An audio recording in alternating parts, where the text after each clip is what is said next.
Bienvenidos. Hoy estamos revisando un material muy denso sobre derecho de la UE y fiscalidad española. La idea es ver cómo podemos usarlo para instruir a David, esa IA experta que preparará un chatbot fiscal. Exacto. Y bueno, de entrada, el análisis es muy completo. Cubre muchísimo. IVA, ATA, DAX, ayudas de Estado, libertades. Se nota que hay un trabajo jurídico potente detrás. Sí, la base es sólida. Pero aquí va el primer punto de mejora. Necesitamos una síntesis más orientada a la aplicación práctica, pensando específicamente en David. Ajá. A ver, la debilidad que vemos es que la presentación es muy académica, muy legalista. Es exhaustiva, sí, pero conectar toda esa información, esas fuentes distintas, y traducirlo en directrices operativas claras para David, para que él sepa cómo instruir al chatbot, pues no es inmediato. Falta como el ¿cómo hago yo con esto?, ¿no? El paso a la acción para la IA. Justo, falta ese hilo conductor práctico. Por eso, la sugerencia es reestructurar los puntos clave. Pensar en las áreas o preguntas típicas que el chatbot de David va a recibir. ¿Por ejemplo? Pues, no sé, quiero montar una empresa en España, cómo tributan mis ventas online fuera, qué pasa si tengo una inspección, cosas así. Y desde ahí, vincular los principios de la UE: no discriminación, proporcionalidad, buena administración, con las normas españolas, las novedades, pero siempre con la mira en cómo el chatbot debe usar esa información. Vale, darle un enfoque más funcional, digamos. Eso es. Mira, te pongo ejemplos concretos para que David sepa por dónde tirar. Tema IVA de holdings. El material lo explica bien, pero para David necesitamos un flujo claro. 1. Explicas qué es la pérdida de neutralidad. Vale. 2. Señalas el problema específico que ve la administración con la cesión de participaciones. Y 3. De ahí sacas banderas rojas o puntos clave que el chatbot de David debe saber identificar cuando hable con un usuario. ¿Entiendes? Sí, como una especie de checklist de riesgos o puntos críticos. Exacto. Otro ejemplo, el estatus de gran empresa. El material te da el umbral, las obligaciones del SI, todo eso. Pero lo importante para David es que instruya al chatbot para que no solo diga las sanciones X, Claro. sino que lo ponga en contexto, que mencione el principio de proporcionalidad de la UE, la carga administrativa que supone, que el chatbot pueda decir algo como: existe esta sanción, pero ojo, su aplicación debe ser proporcionada. Interesante. Que el chatbot tenga esa sensibilidad jurídica, por así decirlo. Eso. Y un último ejemplo rápido: los nuevos tipos del impuesto sobre sociedades para pymes con la Ley 7/2024. David tiene que anticipar la pregunta: ¿esto podría chocar con las normas de ayudas de Estado de la UE? Que es una duda razonable. Pues el chatbot debería como mínimo poder señalar esa posible complejidad. No dar una respuesta cerrada quizá, pero sí alertar. Entendido. Es, en esencia, transformar todo ese conocimiento legal en un manual de operaciones para David, para que él pueda construir la lógica del chatbot de forma útil. Justo eso, que no sea un volcado de leyes sin más. Vale, clarísimo ese primer punto. Y esto, conecta directamente con el segundo punto. Necesitamos integrar mejor y hacer más visibles los conflictos normativos. Te refieres a las zonas grises, ¿no? Exacto.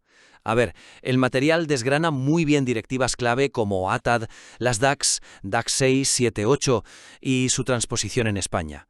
Eso está muy bien hecho. Sí, es detallado. El problema es que a veces la información está fragmentada, aparece en distintas secciones, quizá por distintos autores, y eso dificulta ver el cuadro completo. Y sobre todo, dificulta ver las zonas de fricción. Donde pueden saltar chispas, digamos. Precisamente, donde hay dudas reales, riesgos para las empresas. Porque David necesita saber no solo la regla, sino dónde el terreno es resbaladizo. Claro, para que el chatbot no dé una seguridad que no existe. Ahí está la debilidad principal de este segundo punto. La información sobre estas directivas tan importantes está dispersa.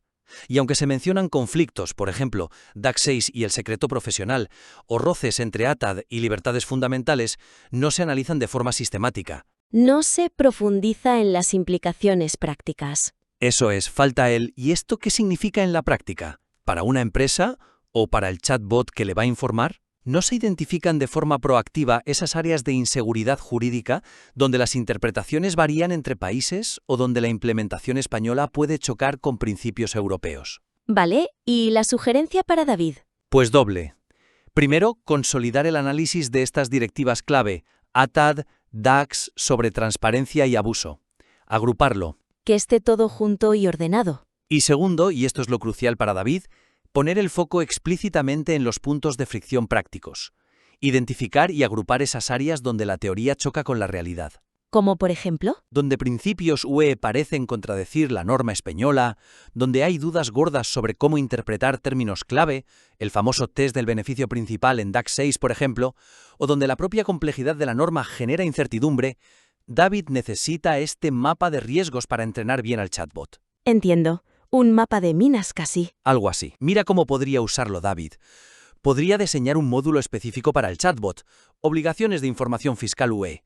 Explicas el para qué de DAX 6, 7, 8, quién informa cuándo. Lo básico. Pero, y aquí está la clave, instruyes al chatbot para señalar las incertidumbres. Ojo que la interpretación de esto varía. Aquí el secreto profesional está en debate. Esta señal distintiva es ambigua. Que el chatbot sea honesto sobre la complejidad. Exacto. Que no dé una certeza falsa. Otro ejemplo. Conectar las reglas ATAD híbridos, límite de intereses, CCC Rules, Exit Tax con las novedades españolas como los límites a compensar pérdidas en grupos. El material debe explicarle a David cómo interactúan estas capas. El estándar mínimo UE y la medida nacional que va más allá o lo complica. Eso es. Para que el chatbot pueda ilustrar esa complejidad, los riesgos de doble imposición o no imposición, que, bueno, a pesar de la armonización siguen ahí. No es solo listar normas, es mostrar cómo juegan entre sí en la práctica diaria. Tiene todo el sentido. Es pasar de enumerar piezas a mostrar cómo funciona el motor, con sus ruidos, sus puntos débiles, que David programe al chatbot no solo con las reglas del libro, sino también con las excepciones, las controversias, la vida real. Precisamente, tal cual. Muy bien. ¿Y el tercer punto? Pues el tercer punto clave es hacer operativos los principios éticos y los derechos fundamentales para una IA como la que David representa. Ajá, la parte de responsabilidad. Eso es. A ver, el material explica muy bien los derechos fundamentales de la UE, la Carta, otros principios generales en fiscalidad. La base jurídica, como decíamos, es sólida. Pero me imagino que saber que existe el derecho a la privacidad, por ejemplo, no le dice a David línea por línea cómo tiene que programar al chatbot para que lo respete de verdad en cada interacción. ¿Va por ahí? Exactamente por ahí va. Esa es la debilidad.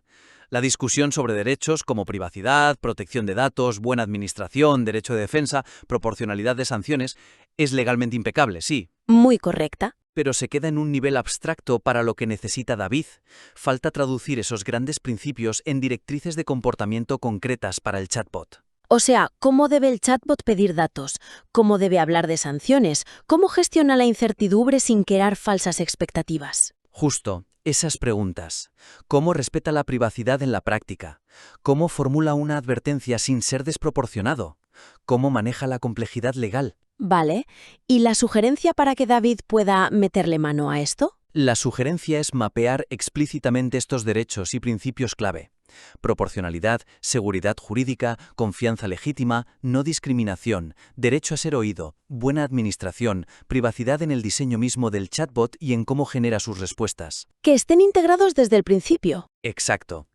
David necesita poder definir barreras de protección, guardrails, para la IA que estén basados directamente en estos principios y en la jurisprudencia del TJUI que el propio material cita. Ponerle límites éticos y legales claros a la IA. Eso es.